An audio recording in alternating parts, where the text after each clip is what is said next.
শীতের মরশুমে আলিপুর চিড়িয়াখানায় প্রচুর ভিড় হয়। ভারতের সবচেয়ে পুরানো চিড়িয়াখানা এটি।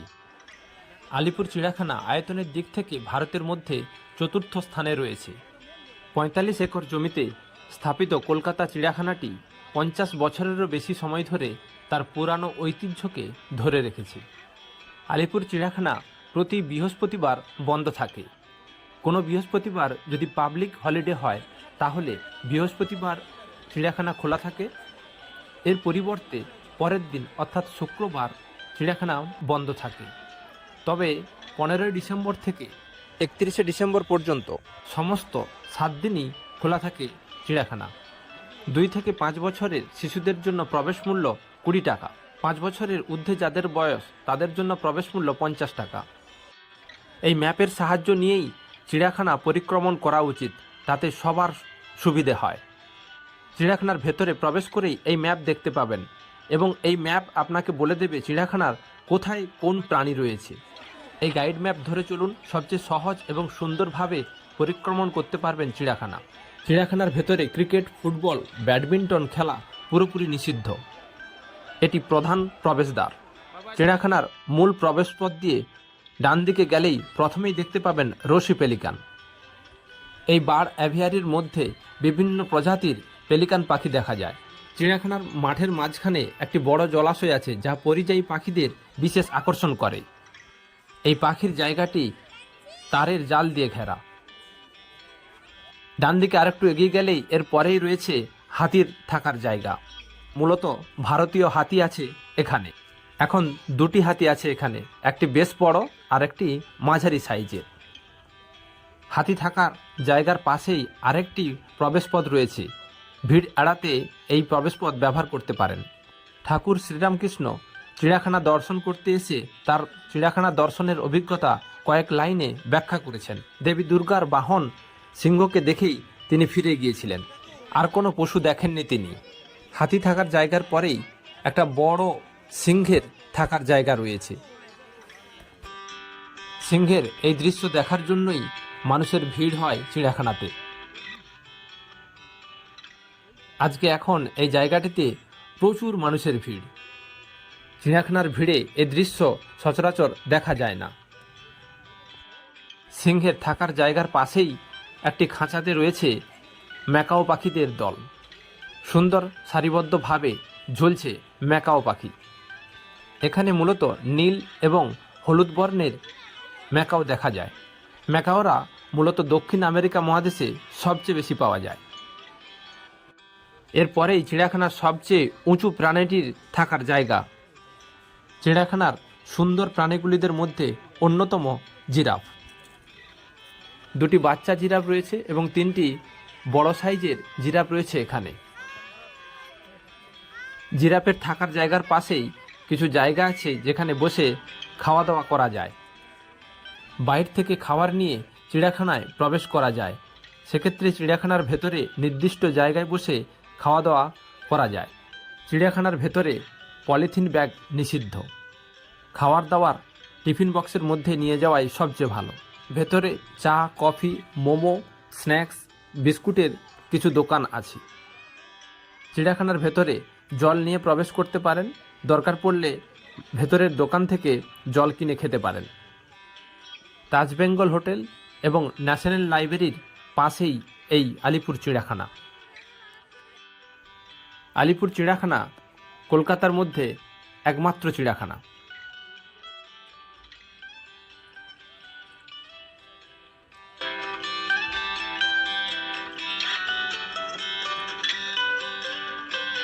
চিড়িয়াখানার ভেতরে এ ধরনের গাইডলাইন্স আপনি দেখতে পাবেন। এই গাইডলাইন অনুসরণ করলে আপনার অনেক সুবিধে হবে।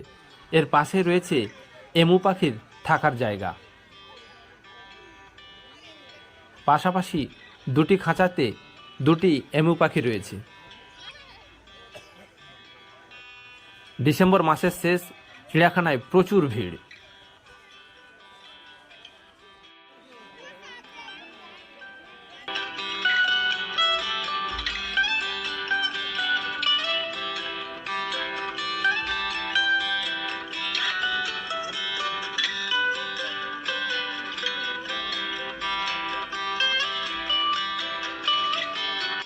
এমু পাখির পাশেই রয়েছে জলহস্তির থাকার জায়গা। এই জলহস্তিটি বেশ বড়। এরা বেশিরভাগ সময়ই জলের মধ্যেই থাকে। আমরা যেই সময় গিয়েছিলাম তখন জল থেকে ওপরে উঠছে। এ দৃশ্য কম দেখতে পায় দর্শকরা।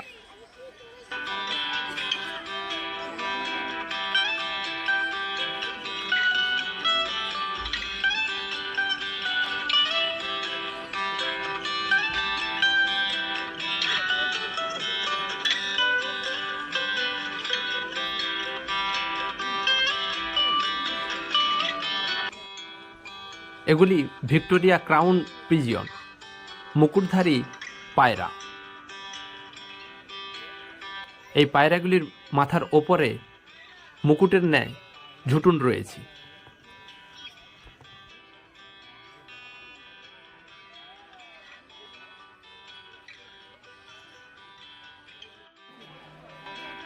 এই গাইডলাইন ফলো করুন এবং ধীর গতিতে এগোতে থাকুন। ভিড়ে তাড়াহুড়ো না করাই ভালো।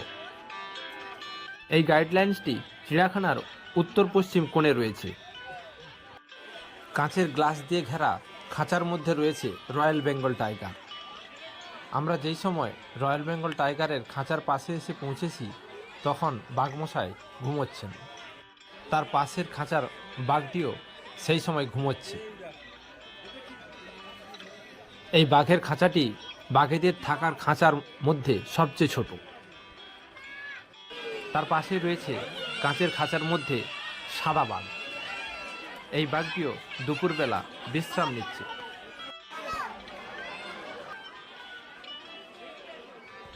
এত মানুষের ভিড় এই সাদা বাঘের কাছে যে কাঁচের খাঁচার কাছে যাওয়াই যাচ্ছে না।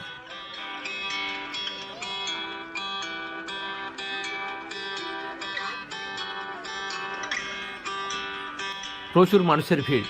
এইভাবেই মাটিতে বসে খাওয়া দাওয়া সেরে নিচ্ছেন সবাই। তার পাশের একটি খাঁচাতে বাঘ বিশ্রাম নিচ্ছে।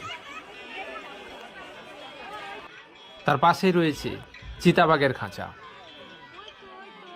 কাঁচের দেওয়াল ঘেরে দেওয়ার জন্য বাঘেদের দেখার ক্ষেত্রে অনেক সুবিধা হচ্ছে দর্শকদের। বিশাল বড় একটি সিমেন্টের পেঁচা তৈরি করে রাখা হয়েছে। এখানে ছবি তোলার জন্য প্রচুর ভিড়।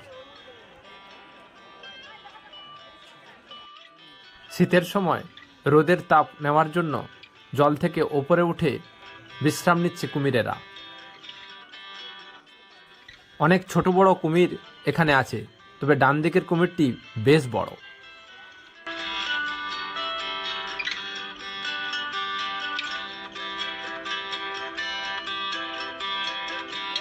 কুমিরগুলি নড়াচড়া বন্ধ করে দিয়েছে, একদম স্ট্যাচুর মতো হয়ে আছে। কুমিরের থাকার জায়গার পাশে রয়েছে সরীসৃপ ভবন। এটি অনেক আধুনিকীকরণ করা হয়েছে। এই সাপের থাকার জায়গার ভেতরে ছবি তোলা নিষিদ্ধ। ভেতরে বিভিন্ন প্রজাতির সাপ দেখতে পাবেন। সরীসৃপ ভবনের পর থেকেই হরিণদের থাকার জায়গা। এখানে বিভিন্ন প্রজাতির হরিণ দেখতে পাওয়া যায়। চার সিংওয়ালা হরিণ, মণিপুরি ভ্রু সিংওয়ালা হরিণ, নীলগাই, সাম্বার হরিণ, অনেক প্রজাতির হরিণ এখানে দেখতে পাওয়া যায়। এই হরিণটির 4টি সিং আছে।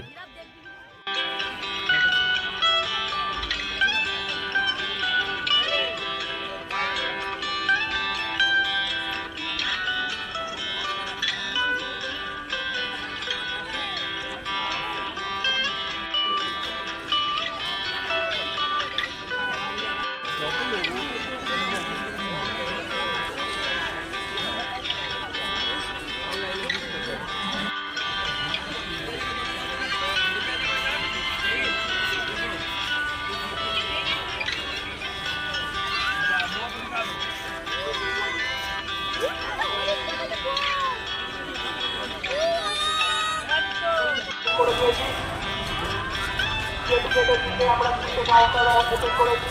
ন্যাশনাল লাইব্রেরির দিকে 5টি কাউন্টার ওপেন করা আছে। প্রবেশ পথে আপনারা